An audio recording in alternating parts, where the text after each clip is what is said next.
Bonjour à tous, j'espère que vous allez bien, ici Dinoraptor pour cette nouvelle vidéo. Et oui, vous l'aurez compris, le décor est celui d'habituellement. Je suis actuellement dans ma chambre en Seine-et-Marne. Je suis revenu d'un très très long trajet d'Arcachon pour ceux qui ne le savent pas. Et voilà, donc j'ai fait deux vidéos top, hein, vous l'avez compris, sur les pires Pokémon de type poison selon mon vécu dans les jeux Pokémon et les pires Pokémon de type acier en stratégie selon mon vécu dans les jeux Pokémon. Et ben là, on va faire cette fois-ci l'épisode 16, je le rappelle, épisode 16 de ce format. Et pour la semaine prochaine, on refera les meilleurs Pokémon du jeu en stratégie selon mon vécu euh, par type dans les jeux Pokémon en stratégie. On verra, on prendra ce qui tombera évidemment les amis, je vous le dis parce que je tiens à rester quand même dans le respect total. Donc on va parler du type combat. Alors le type combat, un type qui est très estimé en stratégie et à raison. Pourquoi? Parce que le type combat a une synergie défensive intéressante. Offensivement, c'est très bon aussi, je trouve, parce que t'as quand même. euh, tu résistes quand même à trois types qui sont peut-être intéressants en stratégie. Je pense au type insecte, donc à demi-tour. Ténèbres avec Kuba, qu'on peut voir beaucoup. À l'heure actuelle, avant, tu avais deux pauvres faiblesses au type vol et psy que tu pouvais largement compenser pour la faiblesse vol par un type électrique. Et pour le type psy, tu peux compenser par un type ténèbres ou même ne serait-ce qu'un type insecte qui, entre guillemets, en termes de synergie défensive, peut être assez intéressante, même si c'est pas incroyable le type insecte.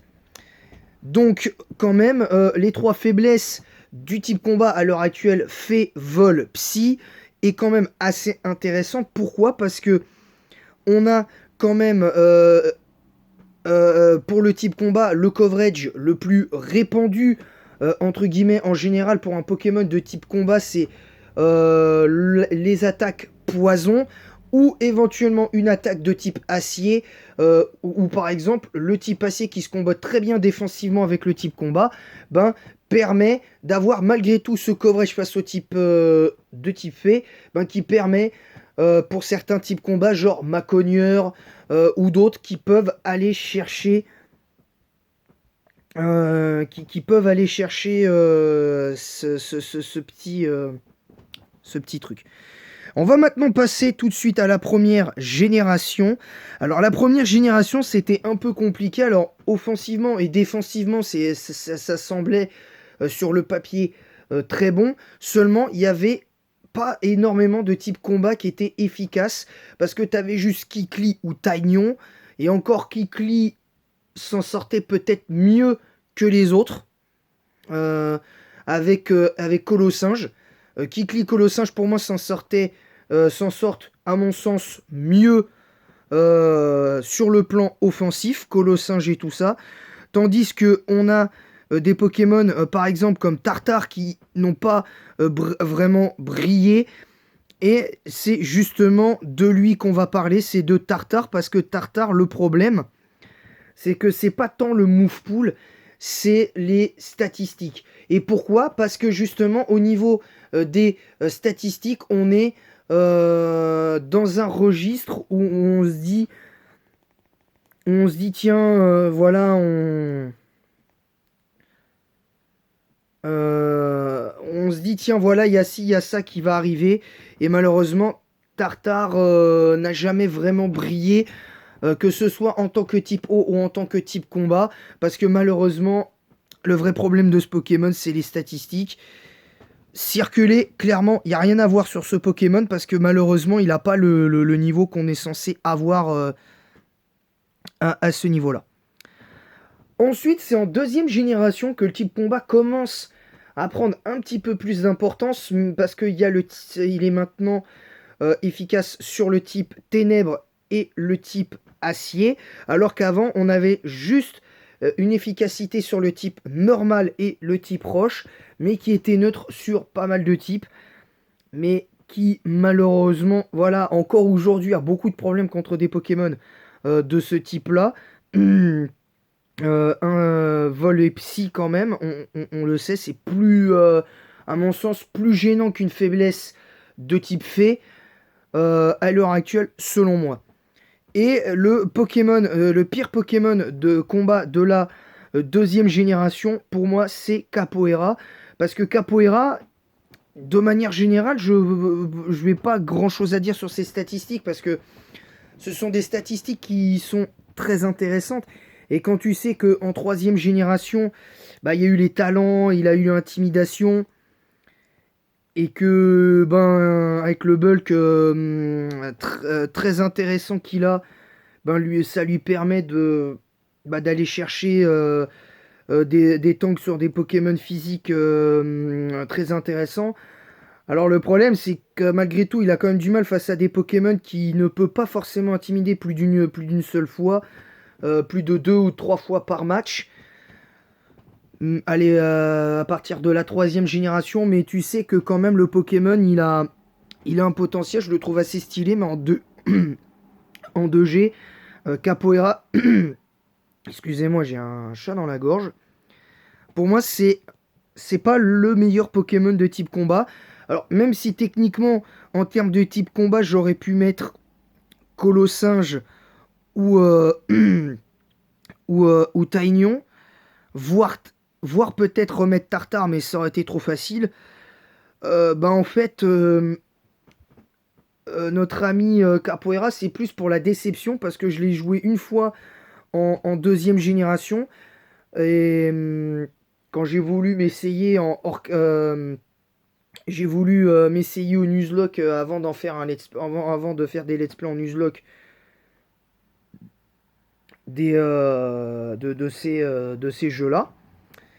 Et Capoeira, ben en fait, malheureusement, manque trop de puissance offensive en tout cas.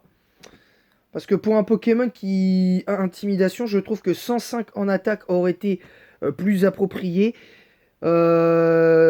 Qui, contrairement à l'heure actuelle, à un Pokémon comme Scorvol, qui a 95 je crois, en attaque, ben, a quand même plus de versatilité. Pourquoi? Parce que comme il est certes orienté sur la défense, c'est un fait, ben, on est sur un autre registre, on va dire, du Pokémon.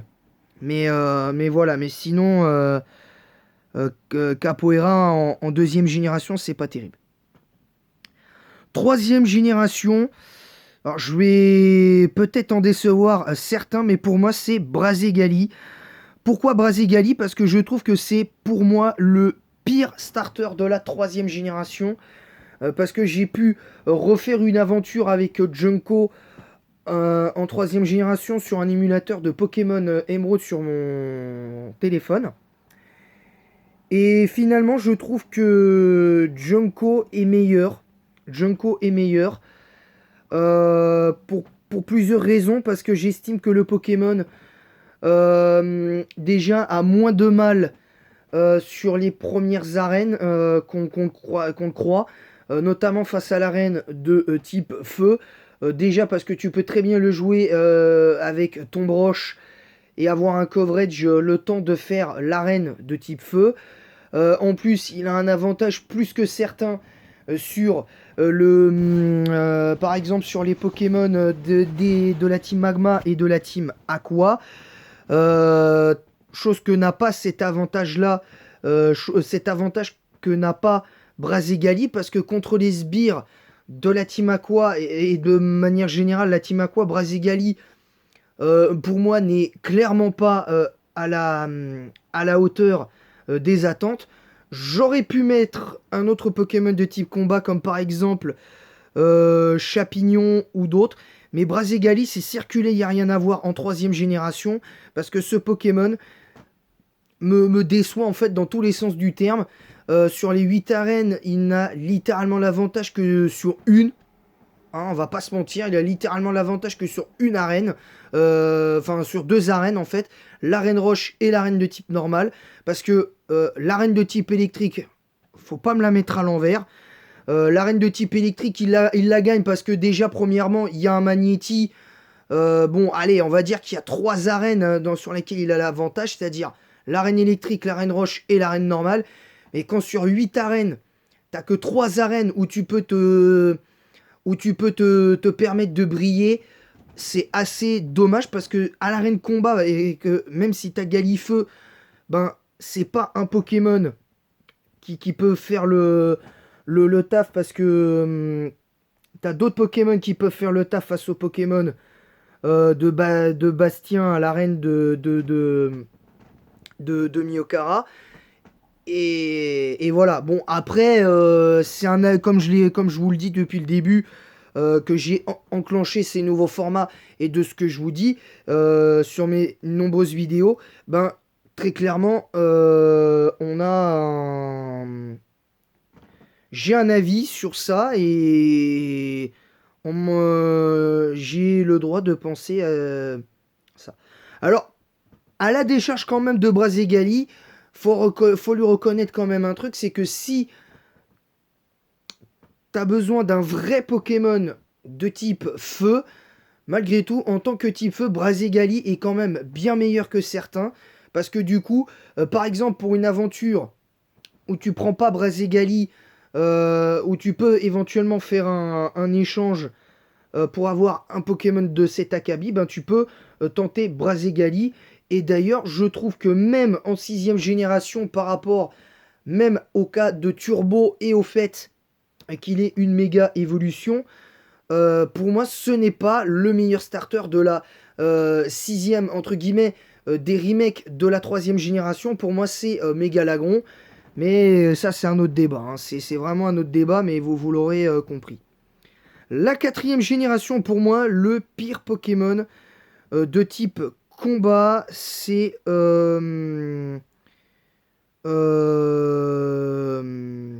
comment c'est... faut que je le trouve. Parce que j'avais regardé un peu hier et... ah oui, bah voilà, bah si.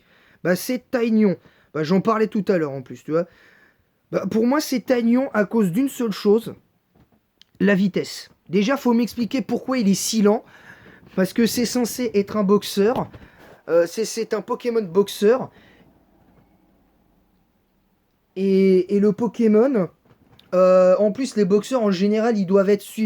hein, pour ceux qui sont fans de boxe, en général, quand vous voyez les mouvements d'un d'un boxeur, ça doit être rapide. Ces mouvements doivent être précis, rapides, pour, euh, pour faire mal à l'adversaire. Sinon, globalement, au niveau des statistiques, il a de bonnes stats. Même si le bulk est pas terrible, hein, très clairement, avec un bulk de 50, 79, 110, c'est assez décevant à cause du manque de bulk en PV. Mais bon, on va pas non plus lui en tenir rigueur quand même à Taignon parce qu'il a par moments brillé quand même en 4ème génération. Mais je le mets quand même un peu par dépit parce que c'est un Pokémon qui a un potentiel de ouf, mais qui malheureusement, euh, à cause de sa vitesse, ben voilà, ne peut pas faire grand chose parce que même si je crois, il me semble qu'il a accès à piste au point, il me semble, mais ce n'est pas suffisant dans tous les cas parce que j'estime qu'à un moment donné, Taignon aurait pu faire beaucoup mieux en l'état actuel des choses et ça c'est à mon sens dommage parce qu'il faut être logique aussi par rapport à tout ce qui s'ensuit du Pokémon. Voilà, donc circuler, il n'y a rien à voir pour la 4ème génération. Je vais pas trop aussi m'attarder sur la 5ème génération parce que pour moi, le pire Pokémon de la 5ème génération de type combat, c'est Baguette. Baguette, c'est le même problème que Taignon. Bon, il a un petit peu moins d'attaque, mais c'est compensé par le talent intimidation et impudence, donc ça va. Mais je trouve que au vu de ce qu'il est en capacité de faire, ben c'est le même problème, c'est la vitesse que je ne comprends pas. C'est censé être un combattant et avec une puissance euh, intéressante et une bonne vitesse. À la limite, je lui aurais pas mis 120 de vitesse non plus, mais je lui aurais mis au moins 90 ou 95 de vitesse. Ça aurait été vraiment euh, intéressant, mais malheureusement, c'est pas ce à quoi on a droit. Et ça, c'est ce à quoi on a eu droit, et c'est dommage. Pareil pour la sixième génération, les teams combat pour moi ce ne sont pas Légion. Et très clairement, pour moi, euh, bah, le pire Pokémon de type combat de la sixième génération, j'ai pas encore parlé de Colossinge, et bah là on va en parler, c'est Colossinge. Parce que lui, curieusement, il a une bonne vitesse, il a une bonne attaque, mais c'est son move pool qui pêche. Voilà, c'est clairement son move pool qui pêche. En plus, je trouve que, mis à part acharné, ces deux talents ne sont pas bons. Parce que Esprit Vital, je vois pas l'intérêt. Colérique, c'est situationnel. Parce que il faut que tu fasses attention, certes, aux coups critiques. Dans Pokémon, c'est important parce qu'un coup critique, souvent, peut te permettre de gagner un match. Bah là, pour le coup, lui, ce qu'il dessert, c'est ce talent colérique le plus. Parce que à la limite, Esprit Vital, on peut argumenter. Mais voilà, mais sinon, pour moi, aujourd'hui, je trouve ça assez dommage d'avoir un Pokémon qui a un réel potentiel, mais qui ne fait pas, à mon sens, l'unanimité. Voilà, je trouve il ne fait pas l'unanimité à ce niveau-là. Je trouve que il n'y a pas l'unanimité dans tous les cas, pour la simple et bonne raison que j'en attends vraiment beaucoup plus d'un Pokémon qui a de grandes capacités, mais qui ne peut pas faire grand-chose en l'état. Voilà, tout simplement.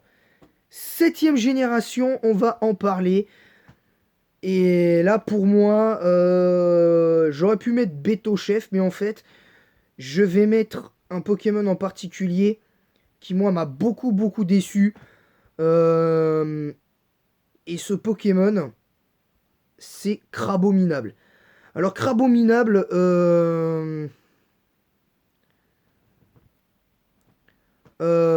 Crabominable, je suis un peu déçu parce que le fait qu'il soit limité à un rôle de poseur de distorsion me plaît à moitié. Pour pas mal de raisons. Bon, après, je peux comprendre l'importance du truc, hein. Je vais pas non plus cracher dans la soupe. Mais ce Pokémon me déçoit dans tous les sens du terme. Et même, je trouve qu'en Team Distorsion, dans les Teams Distorsion, il y a, à mon sens, meilleur que lui. Il y a, à mon sens, meilleur que lui. Euh, je pense à des Pokémon qui sont très lents mais qui tapent assez fort, comme Ossature d'Alola avec la masse os. Il y a, comment ça s'appelle il y a d'autres Pokémon qui ont pas son double type, mais qui n'ont pas le même type que lui, mais qui sont meilleurs en distorsion, comme par exemple Rhinastock, justement Rhinophéros, euh, euh, Symbiose, bon, qui est orienté spécial, mais voilà, t'as quand même, t'as compris le concept, quoi. T'as compris le concept. Mais honnêtement, lui, très déçu de manière générale. Voilà, tout simplement. Ensuite, la huitième génération, c'est là où la génération nous a apporté des Pokémon assez intéressants de type combat. Mais malheureusement, le pire d'entre eux, c'est dommage parce qu'il est meilleur en septième génération. J'allais mettre Chelours. Mais en vrai, Chelours, il est bon. Contrairement à ce que les gens peuvent penser, il est bon. Même dans les autres tiers, faut juste savoir le jouer correctement. Et Bah, celui qui m'a déçu, ben, c'est Elector de Galar. Alors il y en a, ils vont me dire, oui, mais attends, il est UBL. Oui, c'est vrai, il est UBL. Il a un très bon bulk. Il a une très bonne attaque, une bonne vitesse, mais ça s'arrête là. La comparaison s'arrête là. Parce que le talent acharné, ça correspond au style du Pokémon. Mais je regrette, ce Pokémon manque de tout. Il a pas, pour moi, le move pool qu'il lui faut, très clairement. Il manque... je trouve qu'en plus, le jouer avec deux moves de type vol dans ces sets, hein, je m'en cache pas, je regarde aussi sur coup critique en même temps, c'est très moyen. Moi, avec Elector de Galar m'a beaucoup déçu, parce que le surcoté à ce point-là, comme ça, je trouve que c'est honteux, très clairement, c'est honteux. Et, et voilà. Je pense très sincèrement que en EFG, pour moi, le pire type combat, ce sera sûrement Archiduc de Issui. Pourquoi? Parce que j'estime que ses stats ne sont pas à la hauteur, parce qu'il est encore plus lent que son compère d'Alola. Il a un talent querelleur qui est pas mauvais, mais ça ne suffit pas. À moins qu'il obtienne de nouveaux moves d'ici là, mais pour moi, ce n'est pas bon. Voilà, très clairement, ce n'est pas bon. Le pire Pokémon de type combat en 9ème génération. Il faut que j'arrive à le trouver. Je vais pas vraiment mettre Flamant Roule, parce que Flamant Roule a quand même des stats qui sont intéressantes, mais c'est des stats de Pokémon qui peuvent éventuellement évoluer. Donc je me dis que le Pokémon pourrait être bien meilleur que ça. Et on va parler de Hexadron, qui pour moi n'a aucun intérêt stratégique, ni dans l'aventure, très clairement. En plus, il est pas beau, hein, on va pas se mentir. Mais voilà, au-delà de ça, je pense que va falloir prendre conscience que le Pokémon est pas bon. En plus, même s'il est type combat pur, déjà sa stat de défense pour moi devrait être en vitesse. Pour moi, il devrait être plus rapide que ça. Déjà, ça c'est une chose. Et la deuxième chose, c'est que à la limo, alors tu rajoutes 25 points en vitesse. Et là, par contre, peut-être qu'il serait bien meilleur, mais je trouve que aussi les deux talents qu'il a ne correspondent pas à ce que un nouveau Pokémon est censé avoir.